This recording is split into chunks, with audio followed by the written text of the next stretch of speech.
Now, what the devil do I want?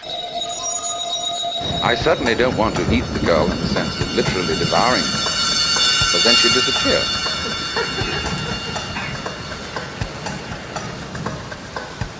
But I love myself. And what is me? In what way do I know me? When it suddenly occurs to me that I know me only in terms of you. See, when I think of anything that I know and that I like, then it's always something that can be viewed as other than me. I can never get to look at me, real me. It's always behind. It's always hidden. And I really don't know it well enough to know whether I love it or not. Maybe I don't. Maybe it's an appalling mess. But certainly the things I do love and that I want from a selfish point of view, when I really think about them, they're all something else that's in a way outside me. Now, we saw that there is a reciprocity, a total mutual interdependence between what we call the self and what we call the other. That's the warp and the woof. And so, if you are perfectly honest about loving yourself,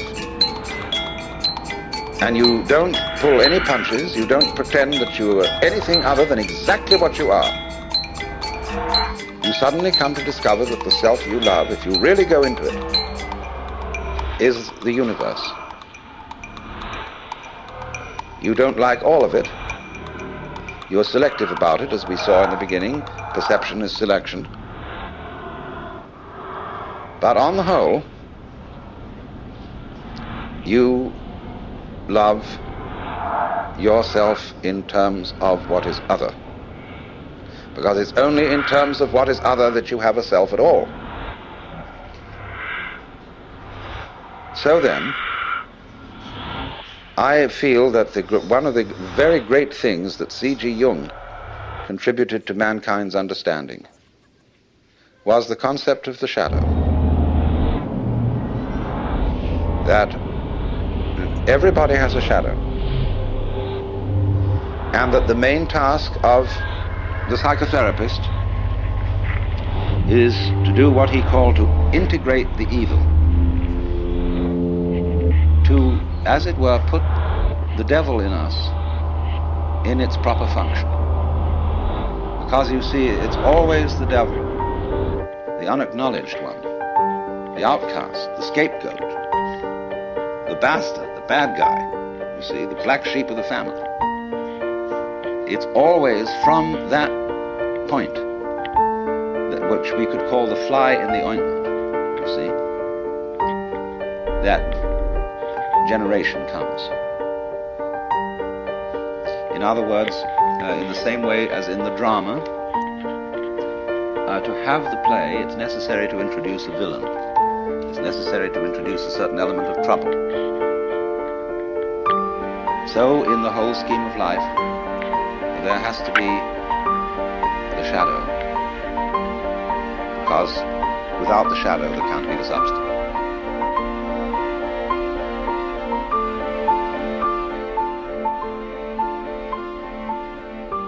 Now, this is what I really want you to understand.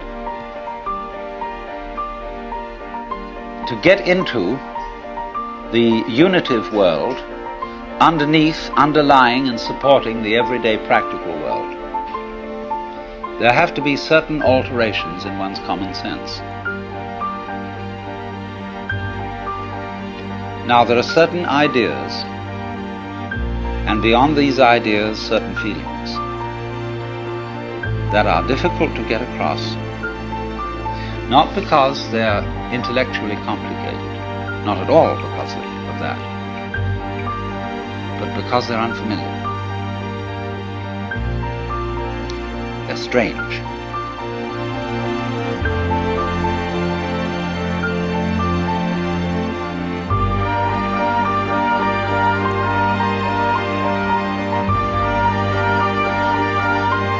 The meaning, as well as the existence of an individual person or organism, is in relation to the context.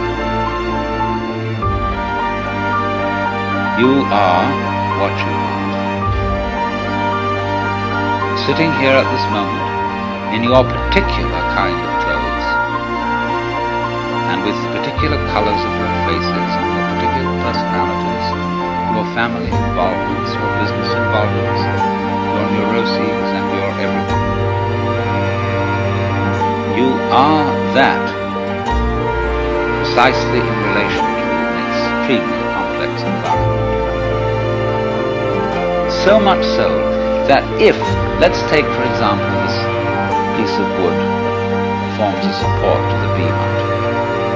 Now believe me, this is true. You can see that has little nubbles on it and so on. If it were not the way it is, you would not be the way you are. The line of connection between what is, it is, and you are is very, very complicated. Also, we could say, if a given star that we observed didn't exist, you would be different from what you are now.